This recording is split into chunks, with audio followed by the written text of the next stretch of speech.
इसके अंदर हम पढ़ेंगे बहुत सारे पॉलिटिकल थिंकर्स के बारे में, बहुत सारे जो राजनीतिक विचारक होते हैं उनके बारे में पढ़ेंगे, और हम देखेंगे कि पॉलिटिक्स असल में राजनीति क्या होती है और स्टेट राज्य क्या होता है, जस्टिस मतलब न्याय और फ्रीडम, ये सब हम किसके अंदर पढ़ेंगे, नॉर्मेटिव ट्रेडिशनल, नॉर्मेटिव या फिर ट्रेडिशनल अप्रोच, इसको हम पुरानी अप्रोच भी बोलते हैं, पुरानी विचारधाराएं। इसके अंदर बेसिक मैं आपको एक बार समझा देता हूँ कि जैसे मान लो कि ये हो गया जस्टिस और फ्रीडम, ये असल में क्या है कि एक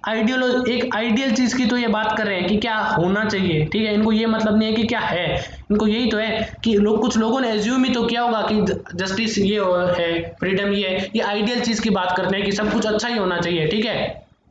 कुछ भी मतलब बुरा नहीं होना चाहिए, ये इस चीज पे बात करते हैं, ये ग्राउंड रियलिटी पे विश्वास नहीं रखते हैं, ये मैथ्स या फिर साइंस पे बिलीव नहीं रखते हैं, ठीक है, ये बेसिक फिलोसफी पे बिलीव रखते हैं, नॉर्मेटिव वाले जो होते हैं। Okay, so in this political theories are inextricably linked with ethical philosophy और मोरालिटी, तो इनकी जो पॉलिटिकल जो थ्योरीज होती है ना वो किस चीज से लिंक्ड होती है, जो एथिक्स पे, मोरल वैल्यूज पे, नैतिक सिद्धांतों पे, फिलोसफी पे बेस्ड होती है नॉर्मेटिव थ्योरी या फिर नॉर्मेटिव अप्रोच।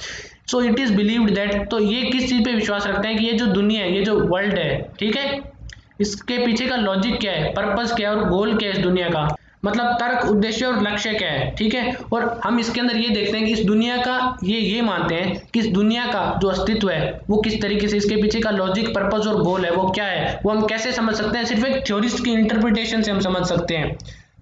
मतलब कि कोई भी सिद्धांतकार है उसकी व्याख्या से हम समझ सकते हैं, थ्योरिस्ट इंटरप्रिटेशन से, और थ्योरिस्ट कैसे इंटरप्रेट करेगा, वो रीजनिंग के बेसिस पे इंटरप्रेट करेगा, ठीक है, मतलब तर्क के बेसिस पे, और उसका जो एक्सपीरियंस होगा, मतलब उसका जो भी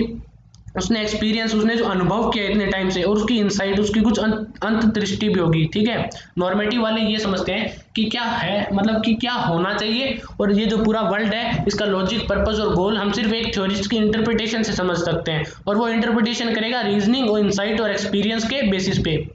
इसी को कंटिन्यू करते हुए, जो नॉर्मेटिव्स है has been a glorious tradition of political theory, जो नॉर्मेटिव है ये आज के नहीं चली हुई, ये बहुत टाइम पहले के, जैसे 20th सेंचुरी में भी, ठीक है, आपने ये आइडियोलॉजी पे बेस्ड होती है, फिलोसफी पे बेस्ड होती है, तो 20th सेंचुरी में भी आप एग्जांपल ले सकते हो, जो प्लेटो और जो अरस्तु थे, मतलब ग्रीक राज्यों के, ग्रीक स्टेट्स के, उन्होंने भी तो मतलब अजम्पशन किया था कि लिबरलिस्ट और मार्क्सिस्ट जो आइडियोलॉजीज है, ठीक है, और ये जो आइडियोलॉजीज है इनकी जो रूट्स है वो क्लासिकल एरा में है, पारंपरिक दौर में,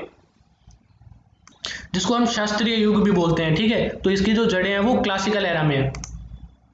अब हम कुछ फीचर्स देखेंगे नॉर्मेटिव पॉलिटिकल थ्योरी के, इसके विशेषताएं क्या है, ठीक है। अब जो नॉर्मेटिव जो पॉलिटिकल थ्योरी है ना वो किस चीज से डोमिनेटेड है, नॉर्मेटिव थ्योरी के अंदर हम ज्यादा बात किस चीज के बारे में करते हैं, बेसिकली हम इसके अंदर जो ग्रेट फिलोसफर्स होते हैं उन्हीं के बारे में बात करते हैं,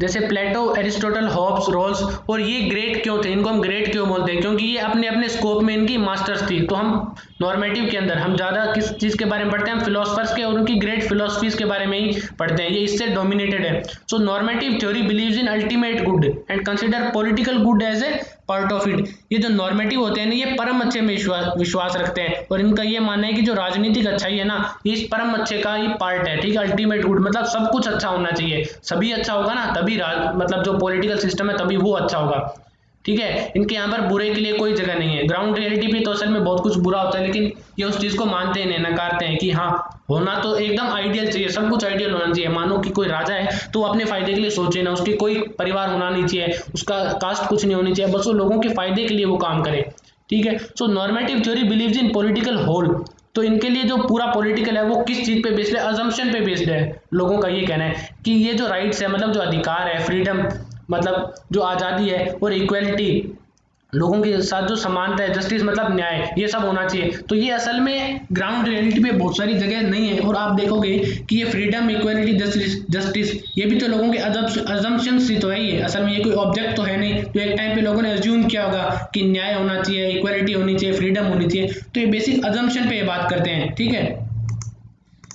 इसको हम कंटिन्यू करते हैं, जैसे normative political theory is primary the level of theorisation, हम नॉर्मेटिव थ्योरी के अंदर हम क्या पढ़ते हैं कि what should happen in political life and what not what is happening, इसके अंदर हम ये पढ़ते हैं कि पॉलिटिकल लाइफ के अंदर, राजनीतिक जीवन के अंदर क्या होना चाहिए, क्या हो रहा है उससे हमें इन्हें कोई मतलब नहीं है। So normative political theories are prescriptive, prescriptive मतलब कि ये हमें बताती है, उपदेश देती है, ठीक है, हमें उपदेश क्या देती है कि they set certain standard of evaluation from which we can examine the deficiencies of an system and suggest ways to improve them. तो हम आइडियल की बात हम कब करेंगे, हम कब बात करेंगे कि ऐसा होना चाहिए, हम ये तभी तो बात करेंगे कि हम अभी वाले सिस्टम से सेटिस्फाइड नहीं है। तो इनका ये मानना है कि हम क्या करें कि हम प्रेजेंट में जो सिस्टम चल रहा है ना उसकी आलोचना करो, उसकी कमियां निकालो और फिर तरीके सुझाओ कि हम उसको कैसे इंप्रूव कर सकते हैं। समझ गए। So an important theme of normative political theory has been to find the ideal state and best permanent form of government. इनकी जो मेन थीम है वो ये है कि एक आइडियल स्टेट के बारे में मतलब खोजना कि एक ऐसा स्टेट हो जिसके अंदर सब कुछ अच्छा ही हो, and best permanent form of government, और ऐसी गवर्नमेंट होनी चाहिए जो कि अपने टाइम पे एकदम बेस्ट हो, जिसके अंदर कोई कमियां ना हो। तो यही इसका एक क्रिटिक हो जाता है। यहाँ पर एक नोट देखते हैं कि इसको क्रिटिसाइज किया जाता है किस बेसिस पे। अब आपने ये 3 पेज पढ़े होंगे, आप भी यही सोच रहे होंगे कि यार ये ऐसा तो असल में कुछ हो ही नहीं सकता। सो ये इनका क्रिटिसिज्म है। So normative political theory is often criticised, इनकी आलोचना की जाती है ऑन द ग्राउंड, किस बेसिस पे, that it is imaginary, abstract, causal, deductive, hypothetical and dream. मतलब ये काल्पनिक है, हाइपोथेटिकल, ये एक काल्पनिक तरीके से काम करती है, ऐसा असल में कुछ है ही नहीं। ड्रीम ये तो लोगों के सपनों में ही हो सकता है ऐसा, ठीक है। ये इनकी जो क्रिटिक जो लोग हैं वो बोलते हैं। तो इसी से नेक्स्ट थ्योरी निकलती है फिर एम्पिरिकल थ्योरी। लेकिन फिर हम इसकी कुछ सब थ्योरीज भी पढ़ते हैं, जैसे यूटिलिटेरियनिज्म।